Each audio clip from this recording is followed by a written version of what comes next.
We'll fire anyone who can't meet their quotas. The younger section chief, eager to reprimand me as I desperately bowed my head, unable to meet this month's quota. I understand. I'll resign. Pushed to the edge, both mentally and physically, I decided to leave the company. Oh my, really quitting? It'll be tough for an old man like you to lose your job, you know, the section chief scoffed at me. The day after I quit the company, I received a call from an ex-team member on my smartphone. What's up? It's terrible. Please come back, Mr. Watson. Apparently, since the day I left, calls from our contract companies had been non-stop. Firing him was a foolish move. The words from a client would eventually force the section chief to bow deeply to me. My name is Benjamin Watson. I lost my father to illness when I was a child. I'm sorry for always making you feel lonely. It's okay, Mom. With no relatives nearby, my mom raised me all by herself. Growing up watching my mom work from dawn till dusk, I wanted to do whatever I could to lighten her load. Mom, I'm going to work as soon as I finish high school. I'm sorry, I've only caused you hardships. It's okay, just leave it to me. Despite saying that, finding a job right out of high school was tough. I couldn't pass the initial screenings and couldn't even make it to an interview. I was unemployed for about a month. But when I kept sending out resumes everywhere, only one company passed me through the screening. It was a sales position at an insurance company. Anxiety crossed my mind. I'd heard that working for an insurance company was demanding, with strict quotas. However, my desire to secure a job and reassure my mom was stronger. I headed to the interview, determined to get the job. Whether they recognized my enthusiasm or they were simply short on staff, I was hired on the spot. Fast forward 35 years, I'm still working on the front lines as a salesperson, handling corporate clients. My monthly sales just barely meet the quota, and I'm completely off the promotion track. But perhaps my original diligent character is still alive. I've earned the trust of my clients with my polite service. I want to ask about this insurance, is that okay? Then, may I visit you this afternoon? Sure, I appreciate it. Even on my days off, if someone called, I would head to them.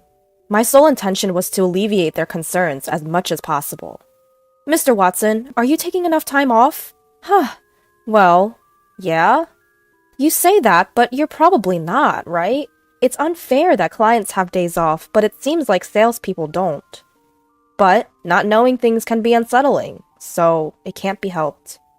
The workload increased, but I wanted to work for the sake of others. Working like this, I often receive words of gratitude, which fuels me. It's a great help that you come right away when I call. Thank you. No problem. Call me anytime.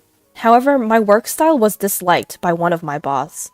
Selling such cheap insurance, you must be quite proud of yourself. Proud? I didn't mean to, but every insurance policy is important when you consider the client's needs. I responded confidently to Section Chief Howard, who didn't bother to hide his disdain. Section Chief Howard is a boss who was recently transferred from headquarters to our sales department. Unlike me, a high school graduate, he's an elite who graduated from a well-known university, and apparently, big expectations were placed on him from the head office. You can tell by the fact that he's been made a section chief, nearly 20 years younger than me. Are you feeling superior just because you've been working for over 30 years and still haven't been promoted? From Section Chief Howard's point of view, it seemed I was incompetent. In fact, looking at my sales quota, I couldn't argue. Since you're my team member, I'm in trouble if you don't bring in solid numbers. It seemed that Section Chief Howard was aiming for further promotion using this position as a stepping stone, and he was quite enthusiastic. Although that in itself isn't bad, I just couldn't bring myself to follow his directives. Listen up, you guys! Selling cheap products to small businesses doesn't make a profit. Target the big fish, sell them our best, proudest products. Section Chief Howard rallied the young salesmen and sent them out. Section Chief Howard's policy was to sell the best insurance to large accounts. In other words, to push the product with the highest premiums. I didn't like this approach. The insurance that Section Chief Howard was pushing covered various things and could fully prepare for any contingency. However, the higher the coverage, the higher the cost, which I didn't find conscientious. Insurance for any eventuality should not become a daily burden. Moreover, it included insurance that the client might not really need. Section Chief Howard said things like, consider the maximum possible occurrence, stir up anxiety and make them feel the need for insurance. This is a sales skill. But to me, that's a ridiculous idea. I value providing insurance that suits each company, regardless of their size, by listening to each one.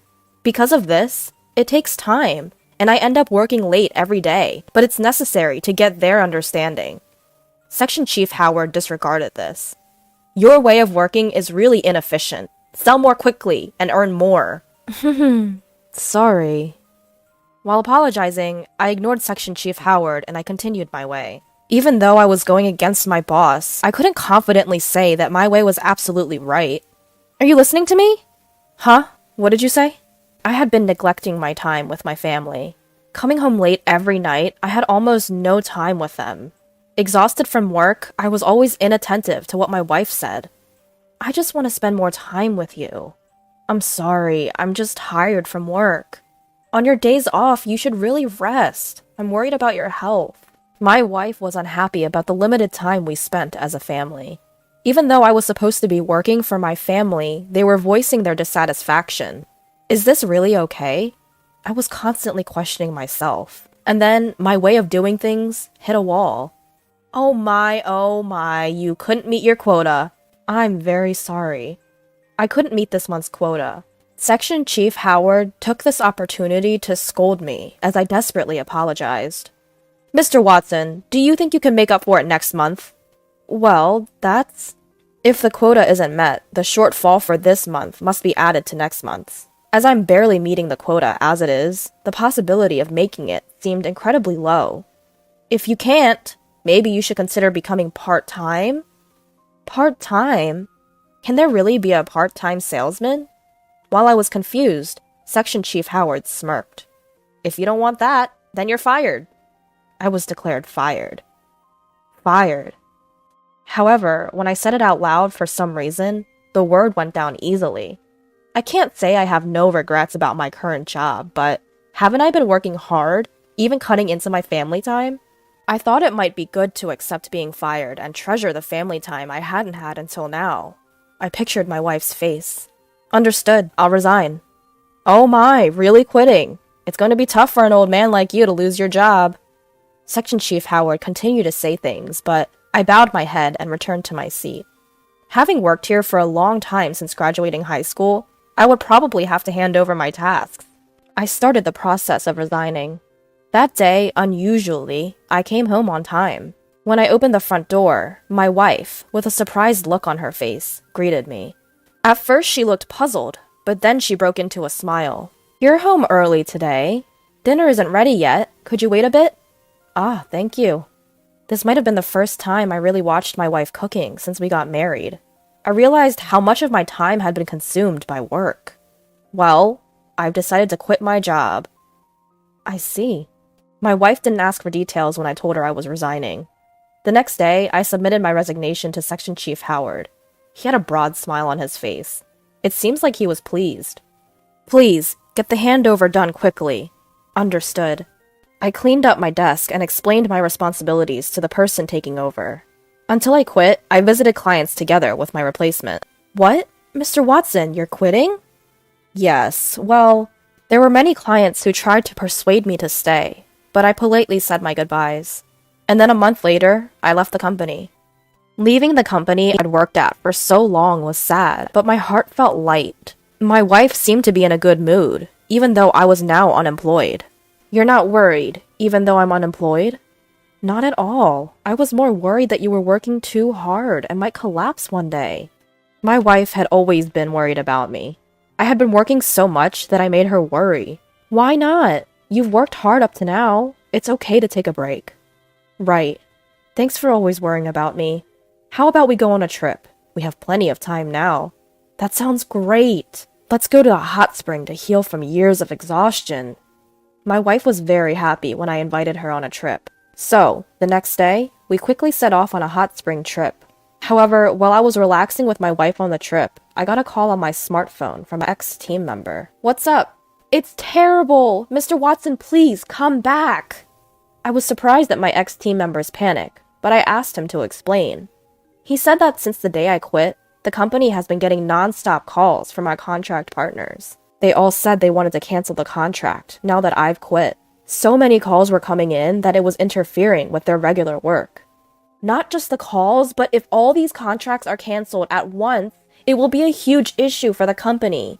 Can't you please come back? I won't be coming back. What? Deal with each company sincerely and carefully. That's it. My ex-team member was still talking, but I hung up and turned off my smartphone. My wife, who had been watching the exchange, looked puzzled. What happened? My ex-team member asked me to come back. So they realized how amazing you were after you left. Huh. My wife was in a good mood after hearing the story. Although I missed my work, if I went back, I wouldn't be able to see my wife's face like this. I decided not to return to work, for my wife's sake as well, seeing an expression she didn't show while I was working. After that, I blocked out the calls from my ex-team member and enjoyed the trip. While out for a walk, my wife invited me to an old-style cafe. This is a nice place, isn't it? I've always wanted to come here. You know your cafes. At my words, my wife looked a little sad. I wondered if I said something strange. You know, visiting cafes is my hobby. Oh, I didn't know that. Indeed, cafes are fashionable and have cute food, so I'm sure many women like them. I'm actually a certified barista. Did you know? What? That's amazing. I've mentioned before that visiting cafes is my hobby and about my certification. The tone of my wife's voice dropped, and I hurriedly bowed my head. When I was working, I was tired and didn't really listen to my wife's stories. Well, it's okay. When we get home, I'll make you some of my special coffee. True to her word, when we returned from the trip, my wife made me coffee. It was completely different from the instant coffee I usually had. Delicious! I can't believe I can drink this at home. I'll make it for you anytime. From then on, my day began with the coffee my wife brewed for me every morning. Spending more time with my family, I found there were many things I didn't know. While regretting that I had neglected my family until now, I decided to cherish my time with my wife. A few days later, I received a call from Chief Howard. I hesitated whether to answer, but considering the recent situation with my ex-team member, I pressed the call button. Mr. Watson, I was wrong. I'm sorry. Could you please come back? Chief Howard apologized to me and asked me to return to the company. After I quit, it seems that Chief Howard had to deal with the endless calls from our contract partners. He had visited our partners and apologized. Mr. Watson was always kind and considerate. Amidst the many people trying to push insurance, he was a rare breed these days. Chief Howard had heard from our partners how much they appreciated me.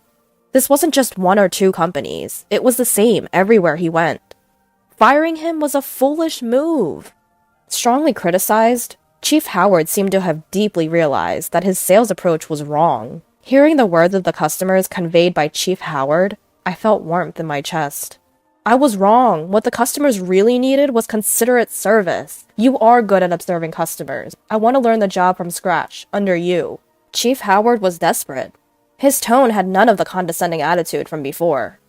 I'm really grateful that you'd say that, but I'm not coming back. What? If you think you were wrong, then reflect on it and treat your customers right. There's no need for me to return. But I found a new job. My words left Chief Howard breathless, which was evident even over the phone. After a brief silence, he said, I see. There's nothing we can do then. Chief Howard sounded disappointed. Then he apologized to me and hung up. While I do worry about the company I used to work for, I'm excited about starting something new. No matter how old you get, starting something new is nerve-wracking, but I'll be okay if I'm with my wife. Welcome! Together with my wife, we opened a small cafe.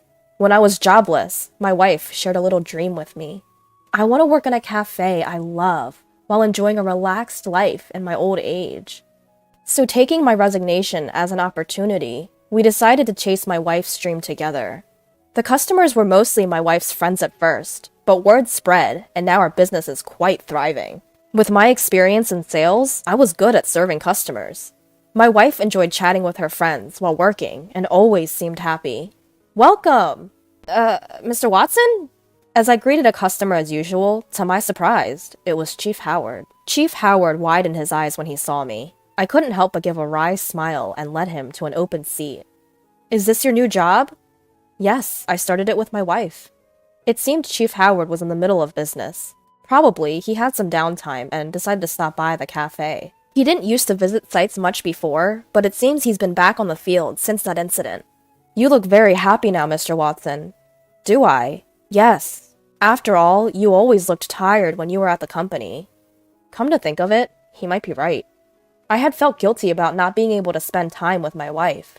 Now, I'm enjoying my work while spending time with my wife. You seem to be having fun, too. He seems more lively than before. I'm training to be like you, Mr. Watson. You're my goal. Chief Howard said this, and then checked his watch and stood up. I'll bring everyone from work next time. Thank you for the meal. Chief Howard, who said this and left the cafe, seemed light on his feet. From here on, Chief Howard is likely to grow even more. Honey, I made coffee. Okay, thank you. After closing the cafe, we sit side by side at the counter, sipping the coffee my wife brewed. Today was another busy day, but it was fun. Sitting at the counter with my wife, we talk about the day's work. This moment feels calm and precious. All of this is thanks to my wife. Thank you for everything. Why so formal all of a sudden? I decide to cherish these moments of laughter with my wife from now on.